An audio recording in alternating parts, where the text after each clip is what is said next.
Bonjour, c'est Stéphane d'Avoir du Jus et de la méthode Céleste. Alors cette chose étrange qui nous empêche de guérir, qui nous barre la route pour réussir à guérir, en fait il faut que plusieurs choses à expliquer avant pour pouvoir comprendre quel est le mécanisme qui se produit, qui nous empêche d'avancer. Tout d'abord, nous sommes faits de trois choses. La première, nous avons un corps et nous ne sommes pas ce corps. On sait aujourd'hui que de nombreuses personnes ont fait des sorties du corps conscientes, et donc on sait qu'une fois que le corps est en état comme mort, en fait, comme déclaré mort, on va dire, eh bien la conscience continue et elle s'envole et elle navigue autour de...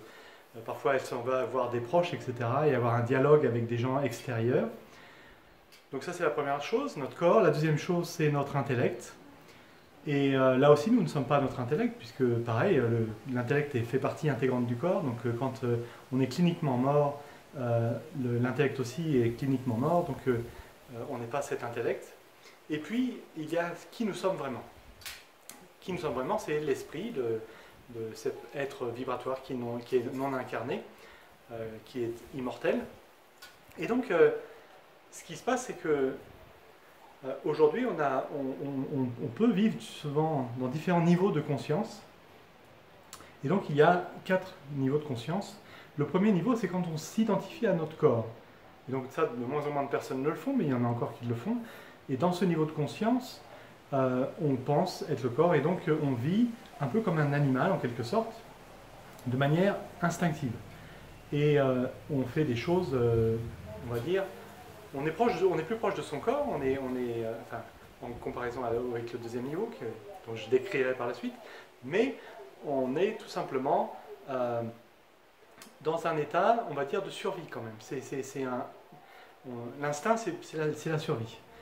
Et puis ensuite, donc on peut passer au deuxième niveau de conscience, et la plupart de notre société a fait ça, c'est-à-dire qu'on s'identifie à notre intelligence, à notre intellect. Et donc on est dans la tête, on pense que c'est le cerveau qui gère tout. Et donc dans ce niveau de conscience, on crée une identité qui est ce qu'on appelle l'ego, qui est aussi un mécanisme de défense et de protection, qui est là pour nous aider à survivre. Et donc dans cet état de conscience, cet ego est là pour s'activer, pour nous défendre, c'est notre gardien. Et donc originellement, il était là pour nous défendre des prédateurs comme des tigres, des lions et d'autres animaux qui peuvent donc tuer un homme par exemple. Et donc face à un prédateur, on va soit prendre la fuite, soit se battre pour survivre. Alors aujourd'hui, on n'est plus face à ces prédateurs. L'homme a développé des choses qui font qu'il a pris le dessus, on va dire. Mais dans notre état de conscience, le deuxième état de conscience, on a beaucoup d'éléments qui déclenchent cet ego. Tous les stress notamment font que cet ego prend le dessus. Et du coup, qui nous sommes vraiment? L'esprit, qui lui vit constamment dans la paix, dans la sérénité, dans la joie et dans l'amour divin.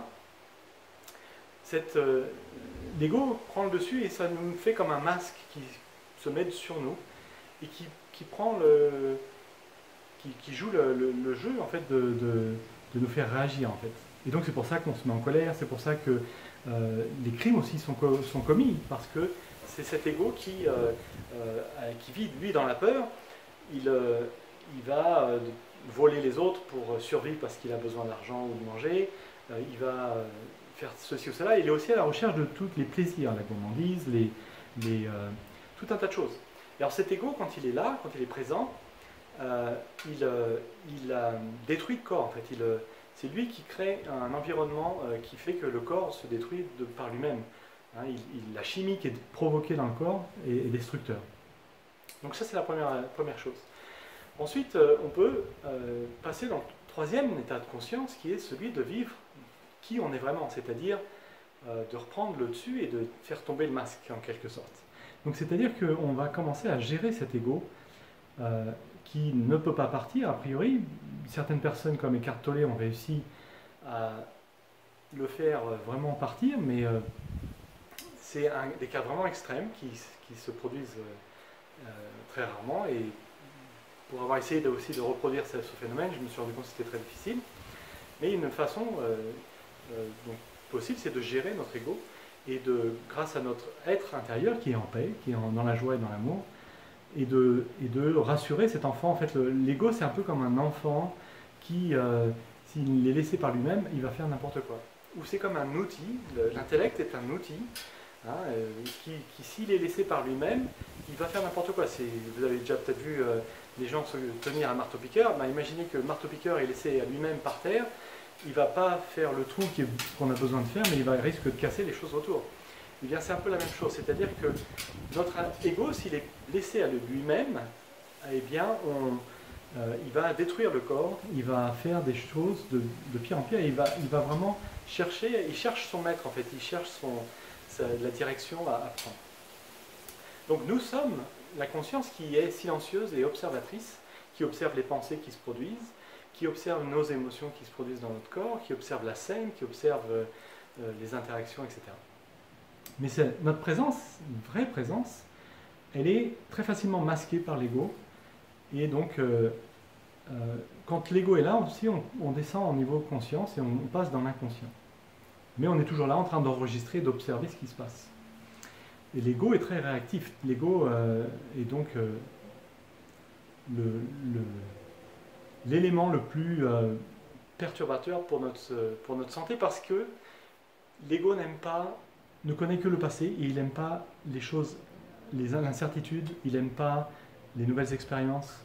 Donc, quand les gens veulent guérir, notamment naturellement, en faisant un jeûne ou des cures de jus, ou peu importe, passer à l'alimentation vivante, ou toute autre thérapie qu'il n'a jamais fait, eh bien l'ego va lui en empêcher. Parce qu'il a peur. L'ego a peur d'être ridiculisé parce qu'on a fait un mauvais investissement, parce qu'on a cru telle ou telle personne et qu'elle nous a menti, ça n'a pas marché. L'ego a peur en fait de tout ça. L'ego a peur aussi d'être rejeté de la société pour faire des choses différentes. Donc c'est pour ça qu'on devient des moutons, parce que l'ego, il veut faire comme tout le monde. Il veut rester dans le clan, il a peur d'être rejeté. Et l'ego aussi devient aussi le chien de berger. Donc quand il voit les amis qui veulent faire quelque chose de différent, eh ben, ils vont essayer de les convaincre pour rester dans le troupeau. Donc non, il ne faut pas que tu fasses un jeûne, il ne faut pas que tu fasses ceci, c'est trop dangereux, parce que l'ego n'a pas l'expérience. Tant que l'ego n'a pas l'expérience, eh bien, il est dans la peur. Enfin, il est là en fait, parce que dès qu'on a peur, c'est l'ego qui prend le dessus. Donc voilà un petit peu et le quatrième niveau de conscience, parce que je vous ai dit, il y en avait 4, c'est lorsqu'on est de retour complètement connecté dans l'unité avec la source et tous les êtres, les esprits en fait qui sont... Donc là c'est un niveau de conscience que l'on acquiert au fur et à mesure qu'on avance dans le niveau 3. Mais dès le niveau 3, on passe en fait ces deux premiers niveaux de conscience, le 1 et 2, c'est-à-dire l'identification avec le corps, l'identification avec son intellect. Et bien dans ces deux-là, on vit dans la peur. On est géré, dominé par la peur. C'est pour ça que l'ego se déclenche. Et donc, toutes les solutions que l'on trouve et que l'ego nous autorise à appliquer quand on est dans ce niveau de conscience, on ne trouve que des solutions aléatoires, des solutions qui ne sont pas aléatoires, mais qui sont illusoires, pardon. C'est-à-dire qu'on a l'impression qu'ils vont nous guérir, qu'ils vont nous apporter des choses, mais ils ont souvent un effet secondaire. D'ailleurs, Albert Einstein disait que les problèmes que nous avons dans notre société, que nous voulons résoudre, eh bien, on ne peut pas les résoudre avec le même niveau d'intellect ou de conscience, en fait, que dans lequel ils ont été créés. Parce qu'en fait, l'ego crée des problèmes, et donc, quand on essaye de résoudre des problèmes à travers de l'ego, on crée d'autres problèmes. Et donc, c'est un enchaînement de problèmes qui se produisent.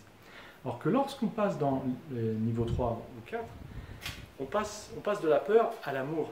L'amour qui nous sommes vraiment, c'est l'amour divin. C'est pas l'amour, la romance ou le sexe et ces autres variétés d'amour qui ne devraient pas s'appeler amour en fait. Mais l'amour agapé, l'amour pur de qui nous sommes vraiment. Et donc quand on est dans ce niveau de conscience, on trouve des solutions qui n'ont pas d'effet secondaire, qui sont des vraies solutions, qui résolvent vraiment les problèmes. Et donc, et pour pouvoir les appliquer, il faut que l'ego se mette de côté, il faut que l'ego nous laisse faire. Et il faut sentir, en fait, il faut descendre de sa tête et aller dans son cœur, parce que c'est là où nous sommes vraiment. Et le cœur est un deuxième cerveau, et les intestins étant le troisième cerveau. Et donc quand on active ce deuxième cerveau, il faut qu'on utilise notre ego pour qu'il aille ouvrir la porte de ce cerveau d'ailleurs, en calmant l'ego, en faisant de la respiration, en faisant de la méditation, en faisant de la relaxation. Et donc, pour atteindre ce niveau de conscience, pour pouvoir trouver les bonnes solutions et pour pouvoir les appliquer. Donc c'est très étrange parce que en nous, il y a notre pire ennemi, c'est notre ego s'il est laissé à faire n'importe quoi. Alors après, une fois qu'on a pris conscience de ça, on peut commencer à changer l'ego pour qu'il devienne un esclave qui soit un bon serviteur. D'ailleurs, encore une fois, Albert Einstein disait qu'on avait mis l'esclave à la place du maître et le maître à la place de l'esclave. Et donc, on nous a éduqués à utiliser notre esclave sans utiliser le maître. Et donc, c'est pour ça qu'on est dans l'ego, qu'on est dans les deux premiers niveaux de conscience. Donc, quand on commence... Alors, quel travail peut-on faire pour passer dans ce troisième niveau de conscience? Eh bien, d'abord, utiliser... se relaxer quand on se sent stressé, quand on sent qu'on est dans le mode réactionnel, quand on se met en colère, quand on fait ceci ou cela de manière réactionnelle, et que l'ego essaye de nous contrôler. Et ensuite, observer de temps en temps, parce qu'on ne peut pas le faire tout le temps, observer les pensées qui passent dans notre tête. Parce que ces pensées-là ne sont pas nos pensées, c'est pas forcément nous qui les avons créées, mais c'est notre subconscient qui sont des cellules qui sont sous le cœur, qui sont là pour répéter des pensées que nous avons et des expériences que nous avons eues.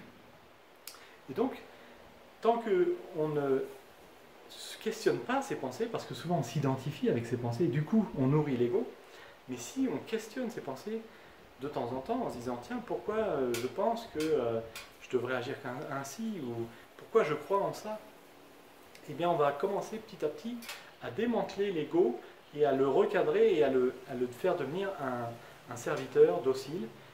Et c'est un outil, l'intellect. Il faut l'utiliser dans le bon sens, mais on a appris à l'utiliser d'une manière différente. Alors, ce qui se passe aussi, c'est que quand le cœur s'ouvre, on se reconnecte à la source.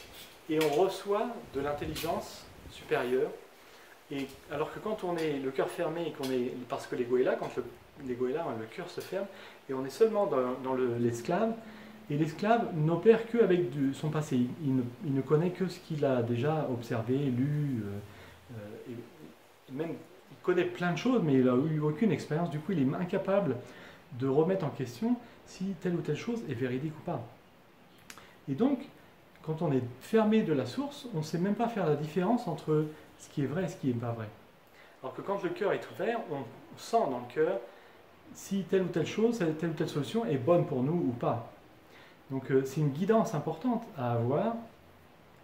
Et donc on peut utiliser l'ego pour ouvrir la porte du cœur, pour ensuite reprendre le dessus et petit à petit travailler avec notre ego pour qu'il nous donne de plus en plus d'espace, pour prendre de plus en plus conscience, de plus en plus présent dans sa vie et résoudre nos vrais problèmes, qu'ils soient nos problèmes de santé, de poids, problèmes de travail, de relations humaines, etc. Tout ça, c'est la clé pour réussir à changer tout ça. Et notre société est en train de faire un changement énorme qui va dans ce sens-là, en fait. C'est l'éveil, parce qu'on se rend compte aujourd'hui qu'on ne peut pas continuer ainsi, à vivre dans le deuxième niveau de conscience, parce qu'on arrive au bout, on arrive avec tellement de stimuli dans notre vie que l'on est constamment stressé, constamment sollicité et en mode réactionnel. Et du coup, on est dans l'inconscient, pour 95% du temps, si on est dirigé par notre propre ego. Donc voilà, j'espère que ça va vous aider. Et donc, je vous dis à bientôt. Merci.